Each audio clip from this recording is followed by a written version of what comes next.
নমস্কার। আজকের ভিডিওতে আমরা দেখব আপনারা কি করে অনলাইনের মাধ্যমে পাসপোর্টের অ্যাপ্লাই করবেন। অ্যাপ্লাই করার জন্য আপনার আধার কার্ড, ভোটার কার্ড এবং প্যান কার্ড থাকলেই আপনি অনলাইনে ফর্মটি ফিল করতে পারবেন। এখানে আরেকটা কথা আপনাদের বলে রাখা উচিত, আধার কার্ড, প্যান কার্ড এবং ভোটার কার্ডে এই ৩ জায়গাতেই যেন আপনার নাম একই থাকে। নামের যদি কোনো রকম মিসম্যাচ থাকে তাহলে কিন্তু পাসপোর্ট অ্যাপ্লিকেশন অনেক ক্ষেত্রে রিজেক্ট হয়ে যায়।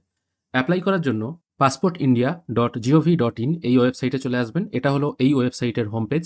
এখানে আসার পর নিউ ইউজার রেজিস্ট্রেশন বলে যে অপশনটি আছে এটির ওপর একবার ক্লিক করবেন। এখানে ক্লিক করার পর আপনাকে রেজিস্ট্রেশন করতে হবে। রেজিস্ট্রেশন করার জন্য আপনাকে আগে পাসপোর্ট অফিস সিলেক্ট করতে হবে। যদি আপনি দিল্লির বাসিন্দা হয়ে থাকেন তাহলে সিপিভি দিল্লি এই অপশনটা সিলেক্ট করবেন। অন্যথায় আপনি যদি ওয়েস্ট বেঙ্গল বা অন্য কোনো জায়গার বাসিন্দা হন সেক্ষেত্রে পাসপোর্ট অফিস এটা সিলেক্ট করবেন। তারপর একটু নিচের দিকে এসে আপনার পাসপোর্ট অফিস যেটা আছে সেটা সিলেক্ট করতে হবে। আমার নিয়ারেস্ট পাসপোর্ট অফিস হলো কলকাতা, সেই জন্য আমি এটা কলকাতা রাখছি। তারপর আপনার নাম গিভেন নেমের জায়গায় এবং সারনেমের জায়গায় আপনার টাইটেলটা পুট করে দেবেন, অবশ্যই ক্যাপিটাল লেটারে। এরপর আপনার ডেট অফ বার্থটা সঠিক যেটা সেটা এখানে পুট করবেন। এখানে আপনার একটা ইমেল আইডি পুট করে দেবেন ম্যাক্সিমাম 35টা ক্যারেক্টারে। যদি আপনার ইমেলের সাইজ বড় হয়ে থাকে বা 35টা ক্যারেক্টার অতিক্রম করে যায় তাহলে সেটা বা একটা নতুন ইমেল আইডি বানিয়ে নেবেন ছোট করে। এরপর এখানে জিজ্ঞাসা করা হচ্ছে আপনার ইমেল আইডিটাই আপনি লগ ইন আইডি হিসেবে রাখতে চান কিনা। যদি সেটাই রাখতে চান তাহলে ইয়েস করবেন। যদি না রাখতে চান তাহলে এটা যদি নো করেন তাহলে আপনাকে ম্যানুয়ালি একটা লগ ইন আইডি তৈরি করতে হবে। লগ ইন আইডি তৈরি করার পর আবার আপনাকে চেক করে দেখতে হবে সেই লগ ইন আইডি অ্যাভেলেবেল আছে কিনা। আমার মতে বলে আপনার ইমেল আইডিটাই এটা রাখা বেস্ট হবে। তারপর একটা পাসওয়ার্ড সেট করে নেবেন। পাসওয়ার্ড পলিসি এখানে বলে দেওয়া আছে, একটা আপার কেস, একটা লোয়ার কেস এবং একটা যেন সংখ্যা এই পাসওয়ার্ডে অবশ্যই থাকে। পাসওয়ার্ড এখানে পরপর দুবার পুট করবেন।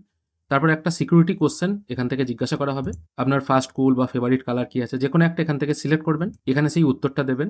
তারপর এখানে যে ক্যাপচাটি আছে সেটা এখানে পুট করে রেজিস্টার বাটনে ক্লিক করবেন। রেজিস্ট্রেশন প্রসেস কমপ্লিট হয়ে যাওয়ার পর আপনার ইমেলে একটি লিঙ্ক পাঠানো হবে। সেই লিঙ্কে ক্লিক করে আপনার ইমেলটা ভেরিফাই করতে হবে। তবেই আপনি কিন্তু আপনার রেজিস্ট্রেশন আইডি বা লগ ইন আইডি এবং পাসওয়ার্ড দিয়ে লগ ইন করতে পারবেন। এখানে আমার মেল চলে এসেছে, দেখুন এখানে বলা হয়েছে ব্লু কালারে লেখা আছে এই লিঙ্কে ক্লিক করতে হবে অ্যাক্টিভেট করার জন্য। আমি এই লিঙ্কটির উপর একবার ক্লিক করছি। লিঙ্কে ক্লিক করার সঙ্গে সঙ্গে যে ইউজার আইডি বা ইমেলটা আপনি পুট করেছিলেন সেই ইমেলটা এখানে পুট করে সাবমিট করবেন। দেখুন এখানে বলা হচ্ছে আপনার অ্যাকাউন্ট ভেরিফাই হয়ে গেছে সাকসেসফুলি। এরপর আপনি লগ ইন করতে পারবেন। সেই জন্য click here two log in এই অপশানে ক্লিক করে আপনি লগ ইন করে নেবেন। এখানে প্রথমে আপনি আপনার যে লগ ইন আইডিটা সেট করেছেন সেটা পুট করবেন, তারপর কন্টিনিউ করবেন। তারপর আপনার পাসওয়ার্ডটা পুট করবেন এবং ক্যাপচাটা পুট করে লগ ইন করে নেবেন। লগ ইন প্রসেস কমপ্লিট হয়ে যাওয়ার পর আপনার সামনে এরকম একটি ড্যাশবোর্ড ওপেন হবে। এখান থেকে আপনি পাসপোর্ট অ্যাপ্লাই করতে পারবেন। অ্যাপ্লাই করার জন্য apply for fresh passport reissue of passport এই অপশনটায় ক্লিক করবেন। এখানে আসার পর click here to fill the application form এই অপশনটায় আপনাকে ক্লিক করতে হবে। এরপর এখান থেকে আপনার স্টেট এবং ডিস্ট্রিক্ট সিলেক্ট করতে হবে। এরপর এখানে 3টে অপশন আছে, অ্যাপ্লাই ফর ফ্রেশ পাসপোর্ট আর রি ইস্যু অফ পাসপোর্ট। যদি আপনার আগে পাসপোর্ট থেকে থাকে এবং সেটার ভ্যালিডিটি শেষ হয়ে যায় সেক্ষেত্রে রি ইস্যু অফ পাসপোর্ট করবেন। যদি নতুন বা প্রথমবারের জন্য পাসপোর্ট অ্যাপ্লাই করেন তাহলে ফ্রেশ পাসপোর্ট হিসাবে অ্যাপ্লাই করবেন। সেক্ষেত্রে ফ্রেশ পাসপোর্ট এই প্রথম অপশনটায় আপনাকে টিক মার্ক দিতে হবে। তারপর টাইপ অফ অ্যাপ্লিকেশন সেটা নর্মাল রাখবেন। তৎকাল তাদের ক্ষেত্রেই প্রয়োজন হয় যাদের খুব ইমিডিয়েট পাসপোর্টের দরকার আছে, সেক্ষেত্রে তাদের তৎকাল পাসপোর্টটার প্রয়োজন হয়, অন্যথায় নর্মাল রাখবেন। নর্মাল পাসপোর্ট মোটামুটি 20 থেকে 30 দিনের মধ্যে আপনার বাড়িতে ডেলিভারি হয়ে যায় যদি সব কিছু প্রসেস ঠিকঠাক থাকে। আর তৎকাল করলে আর একটু আগে হয় এবং তৎকালের চার্জটাও বেশি। তারপর বুকলেট টাইপটা ওটা 36 পেজ রাখবেন। যদি আপনি খুব ঘন ঘন বিদেশ যান তাহলে তো আপনাকে 60 পেজের করতে হবে, অন্যথায় এটা 36 পেজই থাকবে। নেক্সট করার পর আপনার ফার্স্ট নেম এবং লাস্ট নেম এই সিকোয়েন্সে আপনার নামটা এখানে পুট করে দেবেন। যদি আপনার ফার্স্ট নেমে এবং মিডিল নেম থাকে সেক্ষেত্রে সেটা প্রথম ঘরেতেই বসিয়ে দেবেন। তারপর সিলেক্ট করবেন আপনার জেন্ডার। তারপর এখানে জিজ্ঞাসা করা হচ্ছে আপনি কি অন্য কোনো নামে পরিচিত কিনা। সেক্ষেত্রে যদি ইয়েস হয় ইয়েস করবেন, অন্যথায় নো করবেন। পরের প্রশ্ন করা হচ্ছে আপনি কি কোনোদিন নাম চেঞ্জ করেছিলেন। যদি হ্যাঁ হয় ইয়েস করবেন, অন্যথায় নো করবেন। তারপর আপনার ডেট অফ বার্থটা এখানে পুট করবেন। এরপরে জিজ্ঞাসা করা হচ্ছে আপনার জন্ম ইন্ডিয়ার বাইরে হয়েছিল কিনা।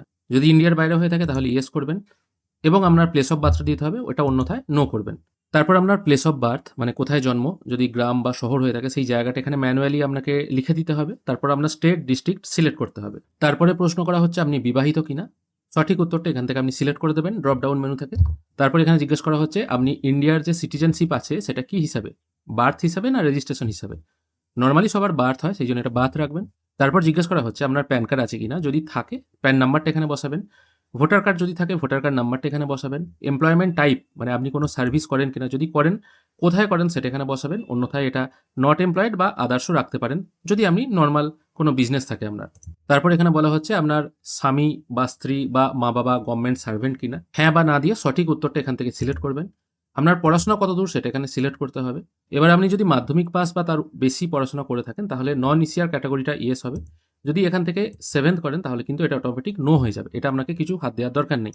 এবার নন ইসিআর ক্যাটাগরি হলে কি কি ডকুমেন্ট লাগবে সেটা কিন্তু এই অপশানে ক্লিক করে আপনারা দেখে নিতে পারেন। তারপর আপনার শরীরে কোনো মার্ক আছে কিনা সেটা এখানে যদি থাকে লিখে দেবেন, অন্যথায় এটা নট অ্যাপ্লিকেবল করে দেবেন, এবং আধার নাম্বার যদি থাকে সেটা এখানে পুট করে দিয়ে আধার নাম্বারটা ভ্যালিডেট করে নেবেন। তারপর আই এগ্রি অপশানটায় ইয়েস মার্কে টিক মার্ক দিয়ে সেভ মাই ডিটেল করে নেক্সট করবেন। নেক্সট পেজে আপনি পুট করে দেবেন আপনার বাবার ফার্স্ট নেম বা মিডিল নেম যদি থাকে ওপরের ঘরটায়, এবং সারনেমটা নিচের ঘরে। একই রকমভাবে আপনার মায়ের নাম এবং আপনার মায়ের সারনাম এ ঘরে পুট করবেন, এবং লিগ্যাল গার্জেন যদি কেউ থাকে সেটা এই ঘরে পুট করে নেক্সট করবেন। এরপর আপনার অ্যাড্রেস এই ঘরে পুট করতে হবে নেক্সট পেজে। প্রথমে এখানে বলা হচ্ছে আপনার পার্মানেন্ট বা প্রেজেন্ট অ্যাড্রেস যেটা আছে সেটা ইন্ডিয়ার বাইরে কিনা। যদি ইয়েস হয় তাহলে সেই অ্যাড্রেস এখানে দিতে হবে, অন্যথায় এটা নো রাখবেন।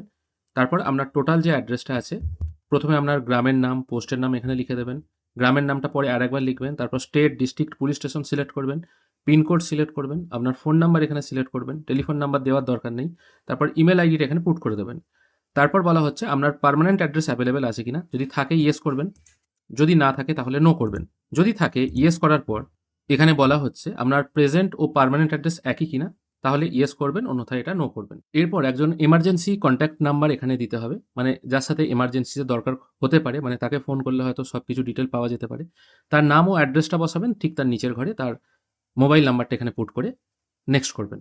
এরপর এখানে বলা হচ্ছে আপনার কাছে কোনো আইডেন্টিটি সার্টিফিকেট আছে কিনা, এটা অ্যাকচুয়ালি নো রাখবেন। প্রিভিয়াস পাসপোর্ট ডিটেল যদি কিছু থাকে তাহলে সেটা এখানে দেবেন, অন্যথায় যেহেতু এটা ফ্রেশ অ্যাপ্লাই হচ্ছে সেই জন্য প্রথমেই ওটা বলা হয়েছে, সেই জন্য এটাকেও ডিটেল নট অ্যাভেলেবেল রাখবেন।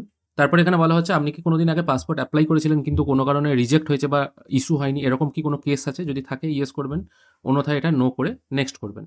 এরপর এখানে অনেকগুলি প্রশ্ন করা হয়েছে যেখানে অ্যাকচুয়ালি বলা হচ্ছে আপনার নামে কোনো ক্রিমিনাল অ্যাক্টিভিটি আছে কিনা, বা কোনো পাসপোর্ট ডিনাই হয়েছে কোনো কারণে, বা কোনো থানা পুলিশ কেস আছে কিনা, এই টাইপের কিছু প্রশ্ন এখানে করা হয়েছে। যদি এরকম কিছু কেস থেকে থাকে এগুলো একবার পড়ে নিয়ে, বা পুলিশের খাতায় যদি আপনার কোনো সময় নাম উঠে থাকে, সেক্ষেত্রে পাসপোর্ট অ্যাপ্লাই কিন্তু অনেক প্রবলেম হতে পারে। পাসপোর্ট যে আপনি হাতে পাবেন না এরকম কেস থাকলে তা নয়, কিন্তু অনেক সময় হতে পারে।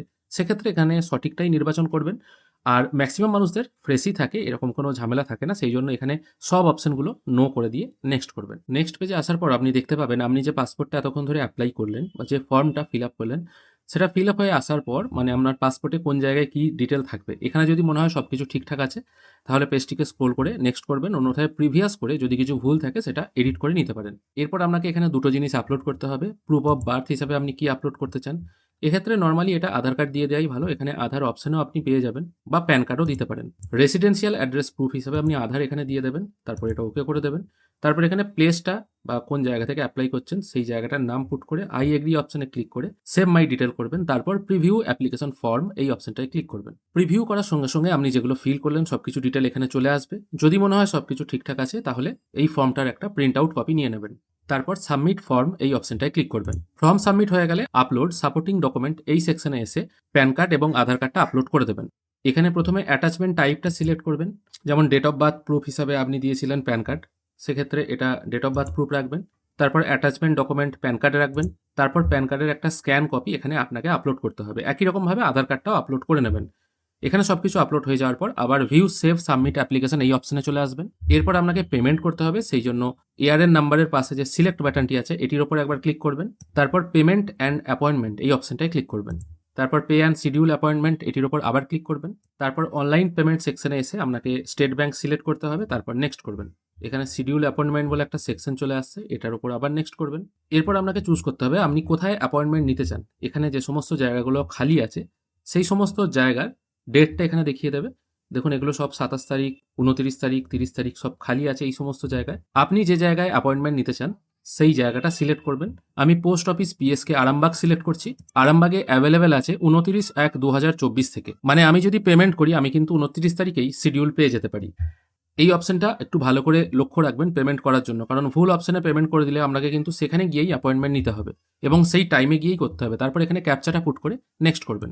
দেখুন এখানে টোটালি বলে দেওয়া হচ্ছে আপনার অ্যাপয়েন্টমেন্ট কবে থেকে আছে, 29/1/2024 আপনি অ্যাপয়েন্টমেন্ট পেতে পারেন এবং আপনাকে 1500 টাকা এখানে ফিস পেমেন্ট করতে হবে। সেই জন্য পে অ্যান্ড বুক অ্যাপয়েন্টমেন্ট এই অপশনটায় ক্লিক করলেই একটা এখানে মেসেজ আসবে, জাস্ট এটাকে আই আন্ডারস্ট্যান্ড করে দেবেন। এরপর আপনি সোজাসুজি পেমেন্ট পেজে চলে আসতে পারবেন। এখানে বিভিন্ন রকম অপশন আছে, সেখান থেকে আপনি পেমেন্ট করে দিতে পারেন।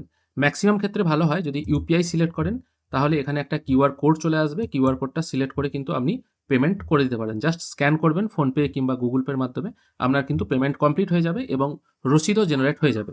সেই রসিদটা নিয়ে আপনার অরিজিনাল সমস্ত ডকুমেন্টস নিয়ে নির্দিষ্ট ডেটে নির্দিষ্ট টাইমে পাসপোর্ট অফিসে গিয়ে আপনাকে কিন্তু ডকুমেন্ট জমা দিতে হবে। তারা ভেরিফিকেশন করলেই কিন্তু পুলিশ ভেরিফিকেশনের কাজটি হবে। এইভাবেই আপনারা অনলাইনে পাসপোর্ট অ্যাপ্লাই করতে পারবেন। ভিডিও বুঝতে কোনো রকম অসুবিধা হলে অবশ্যই কমেন্টে প্রশ্ন করতে পারেন। আমি চেষ্টা করব আপনাদের সমস্ত প্রশ্নের উত্তর দিয়ে সাহায্য করার। ভিডিও দেখার জন্য অসংখ্য ধন্যবাদ। ভালো থাকবেন।